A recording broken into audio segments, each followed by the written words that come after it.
Assalamualaikum warahmatullahi wabarakatuh. Bismillahirrahmanirrahim. Alhamdulillah wa syukrulillah. Salatu wassalamu ala rasulillah wa ala alihi wa sahbihi wa mawalah amma ba'dah. Sahabat santri, kita akan ngaji lagi tentang tajwid. Tapi tajwid kali ini berkaitan dengan huruf-huruf pembuka surat atau biasa disebut dengan fawatihus suwar atau huruf muqatta'ah. Nah, huruf muqatta'ah dalam Al-Qur'an ada beberapa. Di sini saya pakai referensinya. Nah, ini buku kecil yang sangat pintar, buku kecil yang mengantarkan orang-orang dulu sampai sekarang bisa membaca Al-Qur'an, yaitu buku Iqra'. Nah, masih menggunakan metode baca langsung atau CBSA. Nah, dalam buku ini, dalam Iqra ini, Iqra jilid 6 halaman 28. Nah, ya, halaman 28. Nah, di sini di bagian bawah itu ada huruf-huruf muqatta'ah atau fawatihus suwar, huruf-huruf yang menjadi pembuka surat. Nah, kali ini yang akan kita bahas yaitu huruf-huruf tersebut, bagaimana cara membacanya agar kita tidak keliru, dan itu akan kita baca nanti satu persatu. Dan nah, ini ya hurufnya. Nah, di sini ini. Nah, di sini.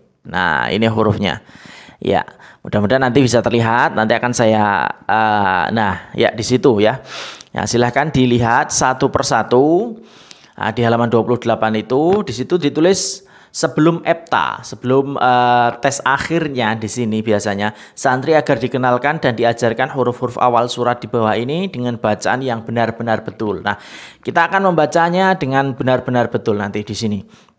Ya, yang pertama yaitu alif lam mim. Nah, itu dibaca, alifnya tidak memiliki harokat, maka dibaca alif. Kemudian lam.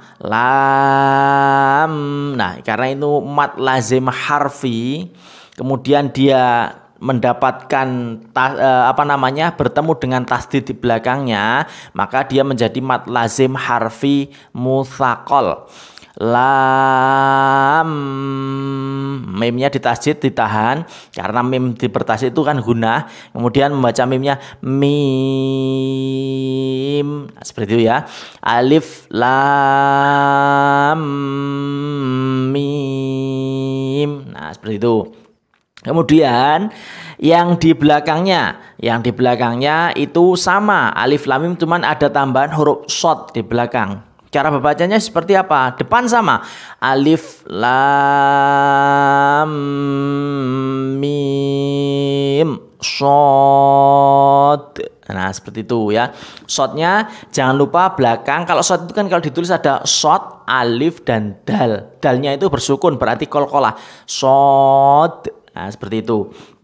Kita ulangi, alif lam mim shad. Nah, untuk mimnya, mim yang bertemu dengan shad itu tidak boleh berdengung karena itu bacaan idhar syafawi.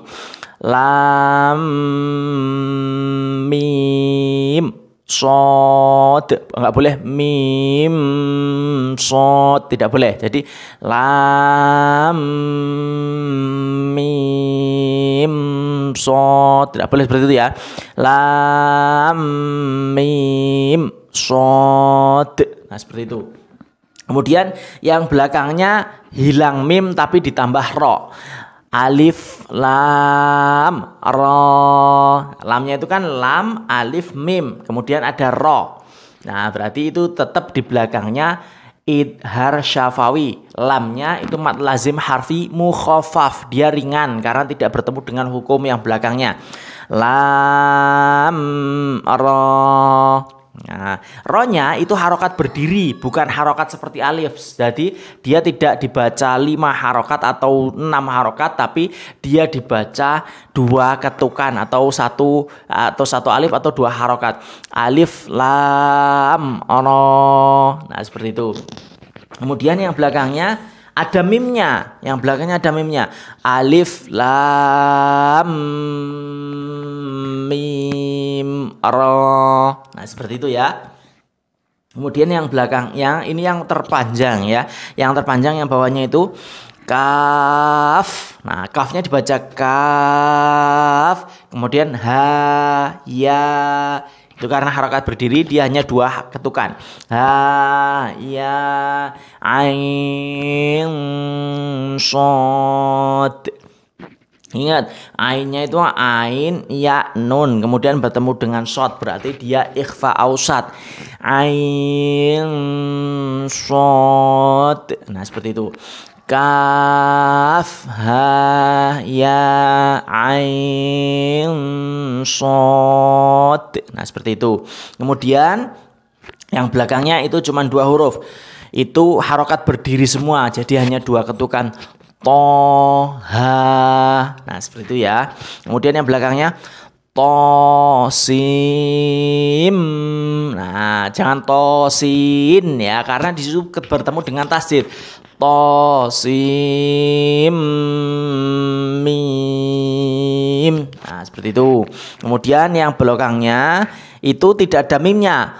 Tosin. Nah, seperti itu, jangan tosim ya, tapi tosin. Nah, seperti itu. Kemudian yang bawahnya itu yasin. Nah, ini sering dibaca tapi sering keliru, malah yang panjang ya-nya yasin. Salah ya.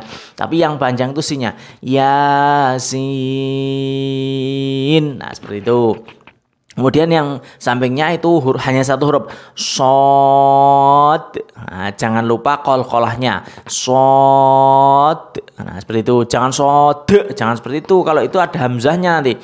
Shod. Nah, seperti itu. Kemudian hamim.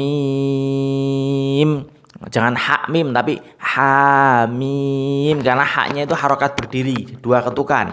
Hamim. Nah, seperti itu. Kemudian ain, sin, qaf. Nah, ini agak susah, ini 3 huruf tapi agak susah. Ada huruf ain, sin, dan qaf. Ain bertemu sin, ainnya kalau dirinci ain, ya, nun. Nun bertemu sin itu mat. Kok itu mat? Mohon maaf, itu ikhfa ausat. Ain, sin. Nah, sinnya bertemu dengan qaf. Sin, ya, nun. Nun mati bertemu qaf ketemunya. Sinnya kalau dirincikan sin, ya, nun. Sin, qaf. Nah, seperti itu. Karena itu dibaca ikhfa ab'ad. Jadi ikhfa ab'ad, dia ain, sin, qaf. Nah, seperti itu. Kemudian yang terakhir itu ada 1 huruf yaitu nun. Nun. Nah, bacaan itu ya. Nun. Jangan nu, tapi nun.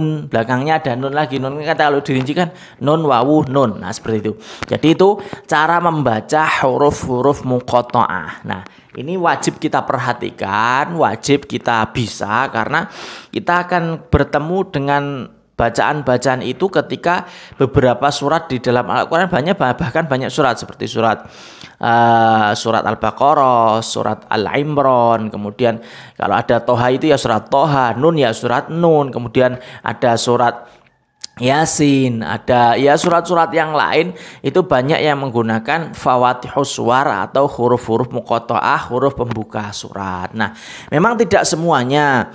Kalau di juz amma itu enggak ada yang menggunakan itu ya. Kalau di juz amma tidak ada yang menggunakan huruf muqatta'ah atau huruf fawatihus suwar tadi. Tapi kalau di bacaan-bacaan kita perhatikan di awal-awal surat di dalam Al-Quran, kita akan ketemu dengan beberapa huruf tersebut. Nah, makanya kita wajib bisa membaca itu, jangan keliru.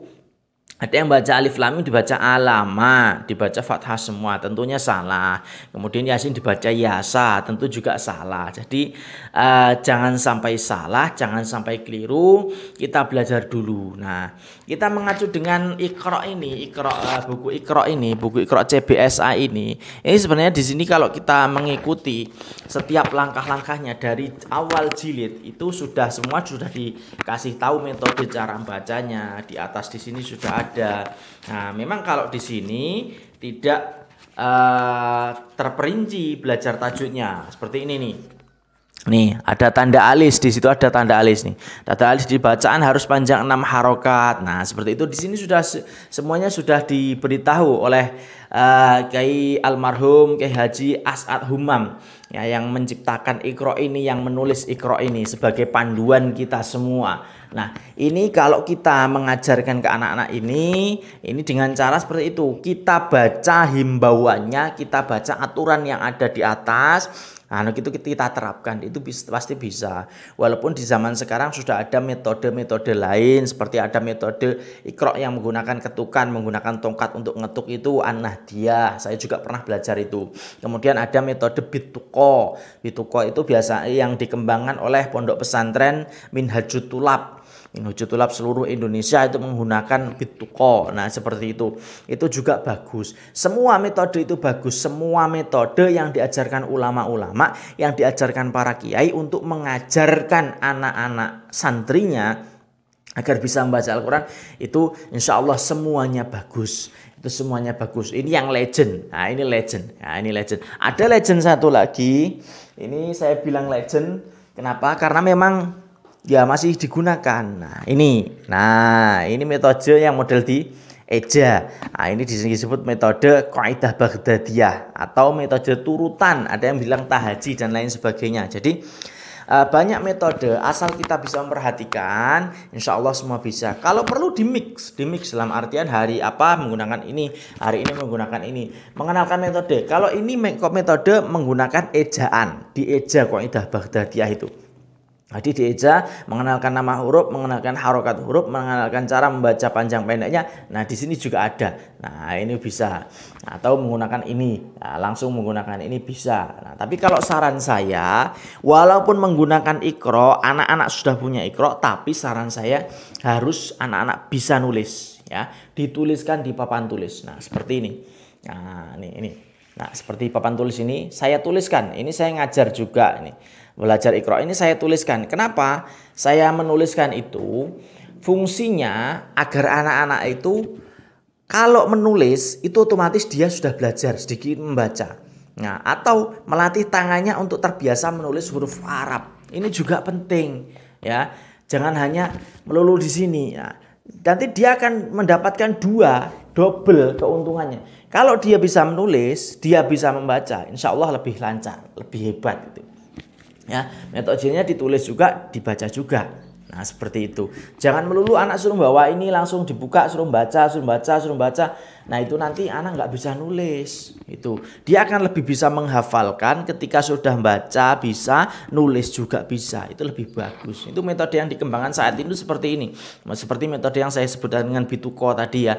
Itu metodenya dia ditulis juga, dibaca juga. Jadi selesai dia Bituqonya sampai 6, itu dia bisa nulis, bisa baca. Itu kalau saya memperhatikan anak saya sendiri yang menggunakan metode itu. Nah, kalau metode yang saya gunakan di rumah menggunakan yang klasik-klasik seperti ini, tapi insya Allah menyenangkan dan anak-anak bisa. Nah, tadi tambahan sedikit tentang saya, tentang pengalaman ataupun teori-teori sedikit tentang bagaimana belajar membaca Al-Quran. Nah, tadi terkait dengan huruf muqatta'ah, mudah-mudahan bisa dimengerti ya, karena memang kita akan bertemu dengan huruf itu ketika tadarus, ketika kita deres Al-Quran, ketika kita membaca Al-Quran di awal-awal surat, di Al-Baqarah, Al-Imran, dan beberapa surat yang lain akan bertemu dengan huruf muqatta'ah tersebut. Ya, mudah-mudahan ini bisa dimengerti. Terima kasih atas segala perhatian. Mohon maaf atas segala kekurangan.